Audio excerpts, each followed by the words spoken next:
Welcome to our YouTube channel. आज इस lecture में हम बात करेंगे चैप्टर 5 मैग्नेटिज्म मैटर की रिवीजन की।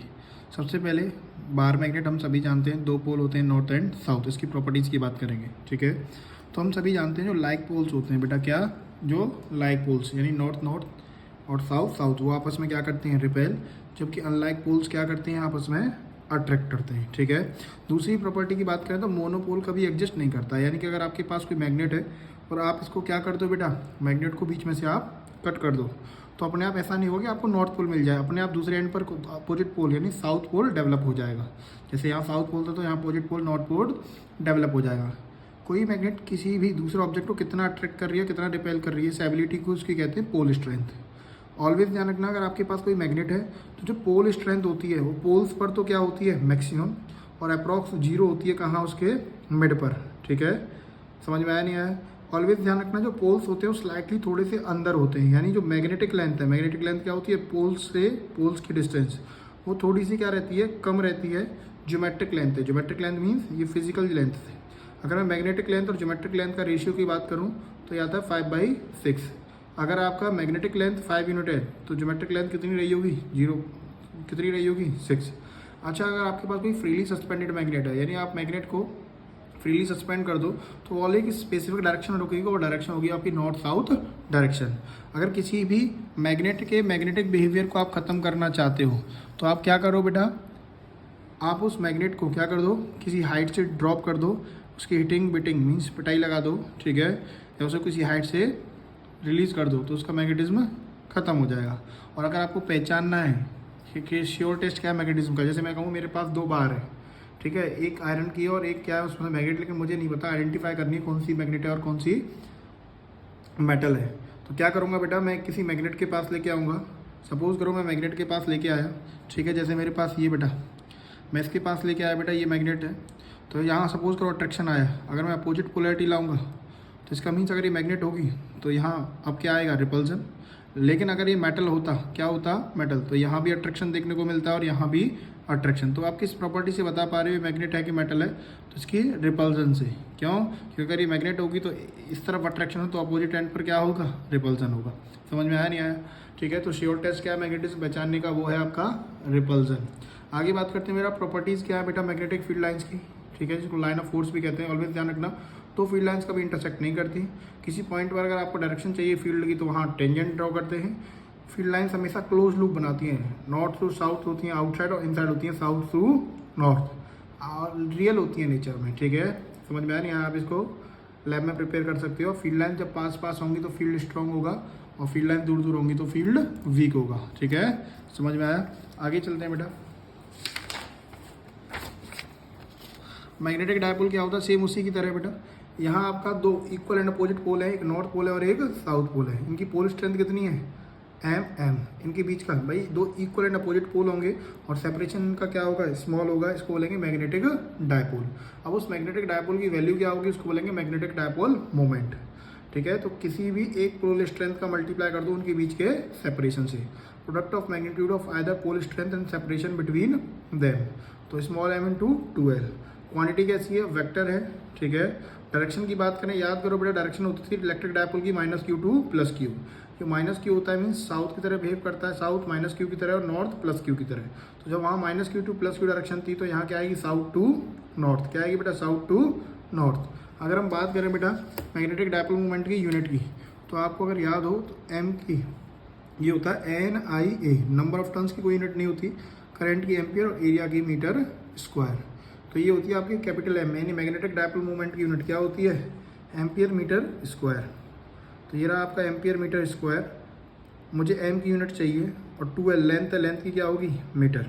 1 मीटर से 1 मीटर कट जाएगा तो यूनिट ऑफ M क्या आएगी, यूनिट ऑफ M क्या आएगी बेटा आपकी, एम्पियर मीटर। डायमेंशन की बात करूँगा बेटा तो देखना डायमेंशन क्या आएगा, स्मॉल m की बात करूँ तो एम्पियर का A, मीटर का L। यहीं कैपिटल M। डायपोल मूवमेंट की बात करूँगा तो डायमेंशन क्या आएगी, करंट की A और एरिया की मीटर स्क्वायर मीन्स L की पावर 2। समझ में आया नहीं आया? ठीक है बेटा, आगे चलें, ठीक है।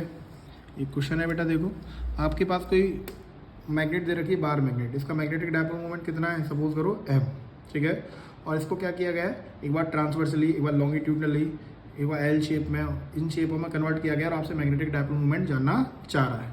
ठीक है, तो बेटा देखो एक बार इसको कैसे काटा गया है बेटा, एक बार पहले पॉइंट में कैसे काटा गया है, पहले में इसको काटा गया ट्रांसवर्सली। कैसे काटा गया ट्रांसवर्सली, इस तरीके से। तो देखो पोल स्ट्रेंथ तो सेम रहेगी एम, लेकिन जो पहली लेंथ 2L थी वो कितनी हो जाएगी बेटा, अब L हो जाएगी। कितनी हो जाएगी, L। 2 का मल्टीप्लाई कर दो, 2 का डिवाइड कर दो, m इंटू 2L क्या होता है, कैपिटल M। तो कितना बनेगा, कैपिटल M/2। सेम बेटा अगर इसको मैं कहाँ से काट दूँ, लॉन्गिट्यूडनली। ठीक है, तो यहाँ ध्यान से देखो पोल स्ट्रेंथ आधी हो जाएगी तो m/2, लेकिन सेपरेशन तो अभी भी 2L है, m इंटू 2L m, तो m/2 हो जाएगा। सेम अगर मैं इसको L शेप में कन्वर्ट कर दूँ, ये L है, तो मुझे तो क्या चाहिए, डिस्प्लेसमेंट चाहिए, यानी शॉर्टेस्ट लेंथ चाहिए। तो कितना बनेगा, L√2। कितना बनेगा, L√2। समझ में आया नहीं आया। ठीक है, तो इसका मतलब बेटा पोल स्ट्रेंथ तो क्या रहेगी, m, और यहाँ कितना होगा, L√2। √2 का मल्टीप्लाई, √2 का डिवाइड, तो कितना बनेगा, m/√2। क्यों, m के टर्म्स में क्यों ला रहा हूँ, क्यों बेटा इसका मैग्नेटिक डायपोल मोमेंट कितना आएगा, m इंटू 2L। ये आपको क्वेश्चन में गिवन है। ठीक है, आगे सुनिए बेटा, अगर इस शेप में कन्वर्ट करती है, पूरी लेंथ कितनी है, 2L। पूरी लेंथ कितनी है, 2L। तो बेटा मैंने मान लिया सपोज करो x, तो x और x, तो 3x बराबर कितना है पूरा 2L को, तो x बराबर कितना आएगा, 2L/3। x बराबर कितना आएगा, 2L/3।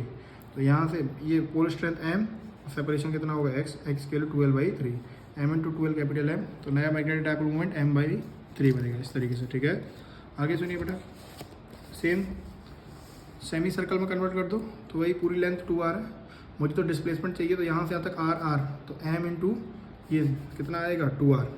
तो यहाँ से बेटा पूरी आधे कितना होगा, पूरा होता है 2πr, तो आधा होगा πr की वैल्यू क्या है, 2L। तो R बराबर 2L/π, तो R की वैल्यू 2L/π, तो m इंटू 2L m बनेगा, ये m/π। और सर्कल में कन्वर्ट कर दिया तो बेटा क्या होगा, मैग्नेटिक डायपोल मोमेंट कितना आएगा, 0, क्योंकि डिस्प्लेसमेंट कितना हो जाएगा, 0। ठीक है, आगे सुनिए बेटा, आपका जो करंट कैरिंग लूप है ना, ये भी आपका किसकी तरह बिहेव करता है कि मैग्नेटिक डायपोल की तरह। मीन्स इसके भी पोल्स होते हैं नॉर्थ और साउथ। जैसे मैंने बार मैग्नेट ली, अंदर फील्ड होता है साउथ से नॉर्थ और बाहर होता है नॉर्थ से साउथ। बाहर कहाँ होता है बेटा, नॉर्थ से साउथ। उसी प्रकार आपके पास एक कोई मैग्नेटिक, आपके पास क्या है बेटा, कोई करंट कैरिंग लूप है। ठीक है, इस तरीके से आपके पास कोई करंट कैरिंग लूप है, इस तरीके से करंट जा रहा है। ठीक है, तो आप राइट हैंड थंब रूल लगाओ, अगर करंट इस तरीके से जा रहा है तो फिंगर्स को कर्ल करो। सपोज करो करंट ऐसे जा रहा है, ठीक है, तो फिंगर्स को जब मैं कर्ल करूँगा तो ऊपर की तरफ फील्ड लाइन्स आएंगी राइट हैंड थंब रूल से। तो इसका मीन्स ऊपर की तरफ field lines, means field lines कुछ ऐसे जा रही होंगी ऊपर की तरफ। ठीक है, अंदर की बात करूँ तो यहाँ साउथ पोलैरिटी बनेगी और ऊपर क्या बनेगी, नॉर्थ, और आउटसाइड क्या होगी, नॉर्थ से साउथ। यानी वाकई में, या फिर हम इसको ऐसे भी समझ सकते हैं, अगर मैं ऊपर से देख रहा हूँ और करंट की डायरेक्शन अगर मुझे कैसी, देखो करंट अगर इस तरीके से जा रहा है, जब ऊपर से आप देखोगे तो कैसा नजर आएगा आपको, एंटी क्लॉकवाइज। कैसा नजर आएगा, एंटी क्लॉकवाइज। अगर एंटी क्लॉकवाइज नजर आ रहा है मीन्स ऊपर बनेगा नॉर्थ। क्या बनेगा बेटा, ऊपर नॉर्थ। ठीक है, समझ में आया नहीं आया। और लेकिन अगर नीचे से देखोगे तो वही चीज़ आपको क्या नजर आएगी, क्लॉकवाइज, तो वहाँ बनेगा साउथ। या फिर आप ऐसे भी कर सकते हो। इसका मैग्नेटिक डायपोल मोमेंट क्या होगा, करंट कैरिंग लूप के लिए NIA लगाएंगे। क्या लगाएंगे, NIA। ठीक है, ये एरिया वेक्टर होता है, डायरेक्शन इसकी निकालते किससे, राइट हैंड थंब रूल से। तो आप सभी जानते हो। ठीक है, पहले चैप्टर में डिस्कस कराया गया है। ठीक है, चलिए आगे चलते हैं बेटा नेक्स्ट। अब थोड़ा सा एनालॉजी की बात करें, जैसे इलेक्ट्रोस्टैटिक आप पढ़ के आ रहे हो, और मैग्नेटिज्म यानी प्लस क्यू के एनालॉगस कौन होता है बेटा, यहाँ नॉर्थ पोलैरिटी, माइनस क्यू के एनालॉगस क्या होता है, साउथ पोलैरिटी। जो आपका क्यू चार्ज है, क्यू चार्ज की अगर मैं वैल्यू की बात करूँ, ठीक है, तो यहाँ पर आपकी क्या आएगी, इसको हम पोल स्ट्रेंथ स्मॉल m से रिप्रेजेंट करते हैं।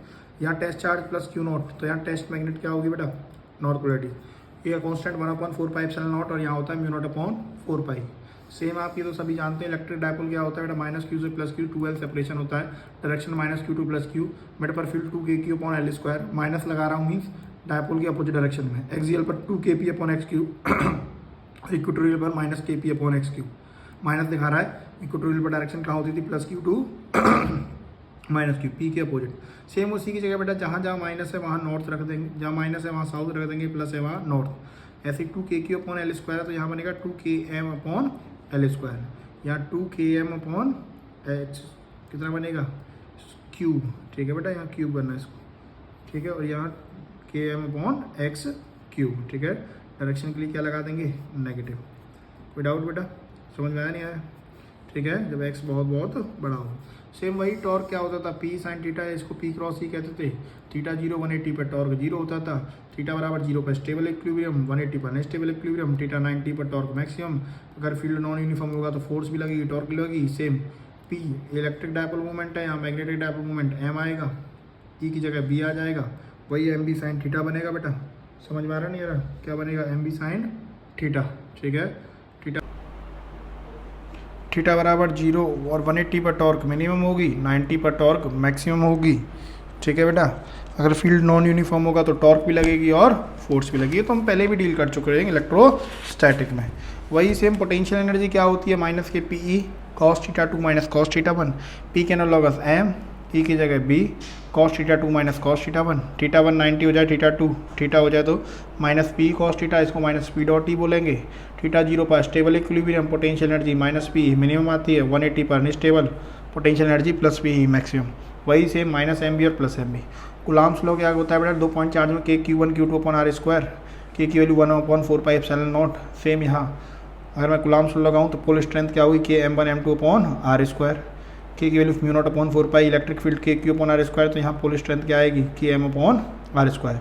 गॉस थ्योरम क्या होते हैं, ई डॉट डी ए बराबर 1/4 epsilon naught into net charge अंदर कितना है, ठीक है, सरफेस के।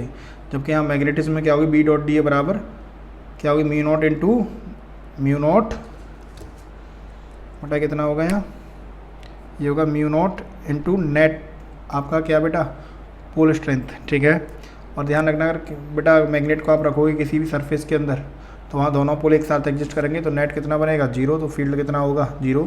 इसका मीन्स जितनी फील्ड लाइन्स एंटर करेंगे उतनी फील्ड लाइन्स एग्जिट करेंगी। ठीक है, आगे सुनिए बेटा, कुछ टर्म्स हैं आपको पता होना चाहिए।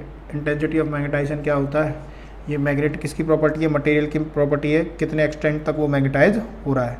Property of magnetic material that up to what extent it magnetize. ठीक है, जब किसी एक्सटर्नल फील्ड में रखा जाता है। ठीक है बेटा, आगे सुनिए बेटा, एक मैग्नेटाइजिंग फोर्स या फील्ड, एक फील्ड की प्रॉपर्टी है। ये किसकी प्रॉपर्टी है बेटा, फील्ड की प्रॉपर्टी है कि कितने एक्सटेंड तक किसी मटेरियल को ये एक्सटेंड मैग्नेटाइज कर पा रहा है जब उसके अंदर रखा हुआ है। परमेबिलिटी मीडियम की प्रॉपर्टी है, किस मीडियम में कोई मटेरियल स्ट्रांगली मैग्नेटाइज हो रहा है। मैग्नेटिक ससेप्टिबिलिटी किसकी प्रॉपर्टी है बेटा, ये आपकी किसकी प्रॉपर्टी, टाइम की, कितना जल्दी मैग्नेटाइज हो पा रहा है। सबसे ज़्यादा इंपॉर्टेंट है इस चैप्टर में ये आपकी टेबल, क्लासिफिकेशन पैरा, फेरो और डाया का। तो आपको कुछ प्रॉपर्टीज़ आपको लर्न होनी ज़रूरी है। मैं बात करूँगा यहाँ फेरो, पैरा और डाया की। अगर मैं सबसे बात अनपेयर्ड इलेक्ट्रॉन्स की बात करूँ, सबसे ज़्यादा अनपेयर्ड किसके पास होते हैं बेटा, तो मैक्सिमम होते हैं फेरो के पास, उससे कम होते हैं पैरा पर, सबसे कम होते हैं नील, मतलब 0 डायमंड का पेयर्ड इलेक्ट्रॉन्स की। अगर मैं किसकी बात करूं बेटा एग्जांपल की, तो ये एग्जांपल है आपका, यहाँ आयरन आ जाएगा, निकल आ जाएगा, कोबाल्ट आ जाएगा। मैं बात करूं पैरामैग्नेटिक की तो बेटा यहाँ आपका एल्यूमिनियम आ जाएगा। ठीक है, सॉरी पैरामैग्नेटिक बात करें बेटा तो यहाँ आपका क्या आ जाएगा पैरामैग्नेटिक में, ठीक है, कॉपर आ जाएगा, ठीक है, एल्यूमिनियम नहीं कॉपर आ जाएगा।